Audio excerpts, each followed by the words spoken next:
अरे भाभी, आपको भला क्या हो गया? पहले तो आपको अपने बेटे की चिंता थी, तो अब तो आपका बेटा का शादी हो गया ना भाभी, फिर क्यों इतना चिंता में है? अरे दीदी, चिंता होगी नहीं तो क्या होगी, आप ही बताइए। मैं कितने लड़की खोजते रही, लेकिन मेरा बेटा को एक भी लड़की पसंद नहीं आई। इतनी उम्र बीत जाने के बाद एक लड़की पसंद आई, अपने मर्जी से शादी किया उसने। कितना मुझे शौक था कि मेरा बेटा अच्छा खासा पोजीशन पर जॉब करता है, शादी करूंगी अपना बेटा को तो दान दहेज लूंगी, लेकिन ऐसा तो कुछ भी नहीं हुआ दीदी। ये आया मेरा बेटा, पता नहीं कहां से उठा करके लड़की।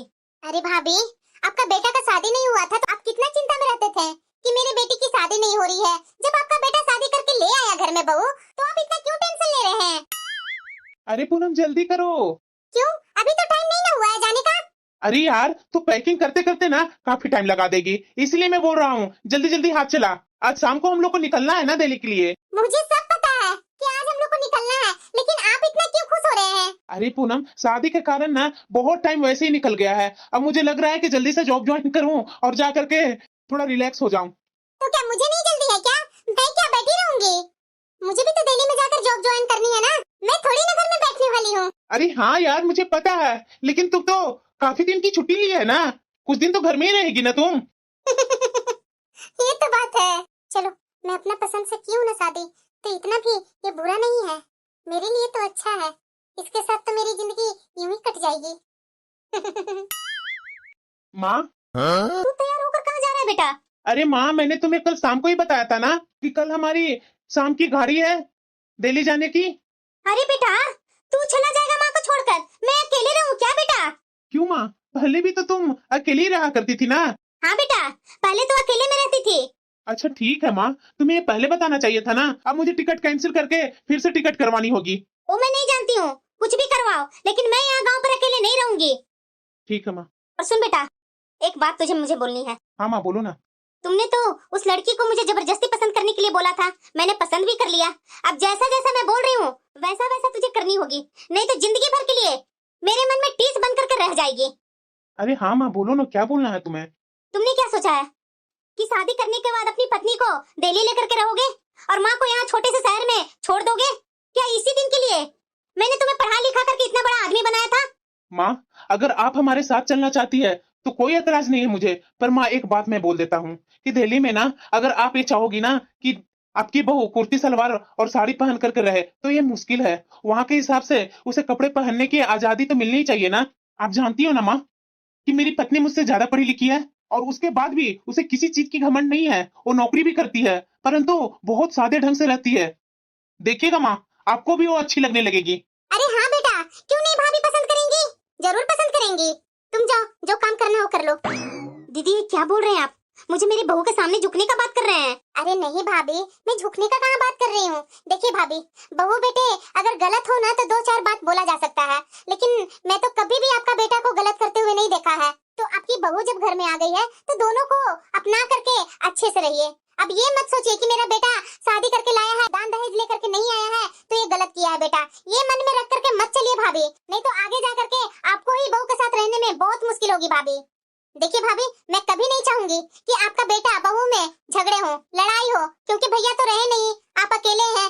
अगर आपका यही रवैया रहेगा ना कि बहू ये नहीं करेगी वो नहीं करेगी ना, तो भाभी जिंदगी थोड़ा मुश्किल हो जाएगी आपकी। मैं आपको सिखा रही हूँ, थोड़ी मेरी बातों पर ध्यान दीजिए। ठीक है भाभी, शादी में आई थी, काफी दिन हो गए, रिश्तेदार सब चले गए, एक मैं ही बच गई थी, आज मुझे भी निकलनी है। ठीक है दीदी, अब मैं भी अपना बेटा बहू के साथ जब टिकट करवाता है तो मैं भी चली जाऊंगी।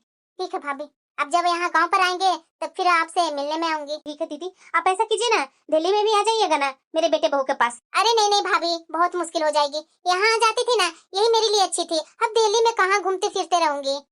और वैसे मना नहीं कर रही हूँ, भविष्य में अगर ऐसा कभी होगा ना तो जरूर आऊंगी। ठीक है दीदी। अरे पूनम कहाँ गई, जल्दी करो ना, लेट हो रही है। जल्दी जल्दी सामान बाहर निकालो ताकि मैं सारा सामान टैक्सी में रख दूं। और माँ कहीं नहीं दिख रही है। माँ, अरे बेटा मैं टैक्सी में बैठी हुई हूँ, सामान लेकर आना। हैं? माँ की कितनी जल्दी है जाने की। माँ देखो यही मेरा छोटा सा आशियाना है, अब यही तुम्हें रहना है इन्हीं चार दीवारों के अंदर। विनय जी, यहाँ आते आते तो काफी लेट हो गया है और थक भी गई हूँ, आप ऐसा कीजिए ना, बाहर से खाना ऑर्डर कर दीजिए। हाँ हाँ पूनम तू बिल्कुल सही बोल रही है, मैं अभी ऑर्डर कर देता हूँ खाना। जा रही हूँ, तब तक मैं फ्रेश हो लेती हूँ। ठीक है। यहाँ तो अलग ही ड्रामा ये दोनों का है, पर कोई बात नहीं, कल सुबह से देखती हूँ ये क्या करना है। ऐसा करती हूँ, पहले साफ सफाई कर लेती हूँ, उसके बाद नहा करके नाश्ता बना लूंगी। अभी तक तो लगता है माँ जी भी नहीं उठे हैं। ये बहू कहीं दिख नहीं रही है। ये क्या, नाश्ता नहीं बना है? मैं खुद ही अपने हाथ से बना लेती हूँ नाश्ता, और वो भी अपना बेटा का फेवरेट नाश्ता बनाऊंगी। अरे पूनम कहाँ गई? जल्दी करो ना, लेट हो रही है। जल्दी जल्दी सामान निकालो ताकि मैं सारा सामान नमस्ते माँ जी। और माँ कहीं नहीं दिख रही है। अरे माँ जी, मेरे होते हुए आप रसोई में क्यों काम कर रही हैं? अच्छा ठीक है माँ जी, आपको कुछ बनाना है तो बना लीजिए। आप बोलिए तो मैं आपकी मदद कर दूं क्या माँ जी? चल ठीक है, आजा देखो तेरी माँ ने क्या क्या सिखाया है। ये कैसी माँ जी है? जैसे लग रहा है कि कोई टीवी सीरियल की सास है। मुझे तो पता भी नहीं है कि अपनी सास के साथ कैसा व्यवहार करना है। कोई बात नहीं, सास तो माँ होती है ना, माँ के जैसा ही व्यवहार करूंगी मैं अपनी सास के साथ। अब लगता है कि आलू उबल गया है। अरे क्या कर रही है? चल हट यहाँ से। लगता है ना कि तुम्हारी माँ ने कुछ सिखाया ही नहीं है, तुम्हें तो कुछ आता ही नहीं है।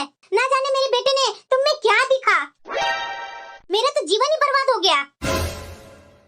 विनय जी, क्या हुआ पूनम, तू रो क्यों रही है? माँ जी सुबह सुबह उठकर किचन में खुद काम कर रही हैं। जब मैं माँ जी के पास गई उनका हेल्प करने के लिए, तो माँ जी बहुत गुस्सा हो रहे हैं।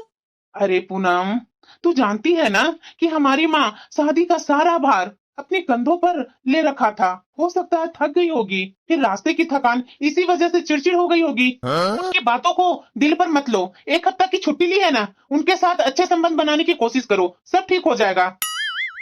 अरे बेटा विनय, नाश्ता बन गया है, आजा नाश्ता कर ले। बेटा बताया नहीं कि नाश्ता कैसा लगा? बहुत ही टेस्टी लगा माँ। तो ठीक है बेटा, नाश्ता तेरा बैग में डाल दी हूँ, वो आगे रूम में रखा हुआ है। अब जाओ ऑफिस। जी माँ। ये क्या है, अपना बेटा को माँ जी विदा कर लिए और सीधे अपने कमरे में चले गए। एक नजर भी मेरे ऊपर नहीं डाले माँ जी। ये क्या, माँ जी तो अपना दरवाजा भी लगा लिए, लेकिन माँ तो माँ होती है। माँ जी ने एक बार भी मेरे से नाश्ते के लिए क्यों नहीं पूछा? अपना नाश्ता लेकर माँ जी कमरे में चले गए। कोई बात नहीं, मैं ही पूछ लेती हूँ। रसोई में भी कुछ भी नहीं है खाना। ऐसा करती हूँ, सास से पूछ करके बना लेती हूँ खाना, और फिर साथ में दोनों बैठ करके सास बहू खाना खाएंगे। क्या हुआ, क्यों दरवाजे पर धक्का दे रही है? क्या दरवाजा तोड़ना है? मेरे बेटे ने बड़ी मुश्किल से ये घर लिया है, कोई उसे दहेज में नहीं मिला है। माँ जी, मैं आपके लिए कुछ बना दूं? क्योंकि नाश्ता करने का समय हो गया है। नहीं, मुझे इतनी जल्दी खाने की आदत नहीं है। मैं नहा धो करके कुछ खाती हूँ, मुझे अभी आराम करने दो और जाओ यहाँ से। कोई बात नहीं, माँ जी शायद 1 घंटे आराम करेंगी ना, फिर नहा धो करके फ्रेश हो जाएंगी, तब हम लोग मिल करके कुछ खाएंगे। माँ जी का इंतजार करते करते तो 2 बज गया।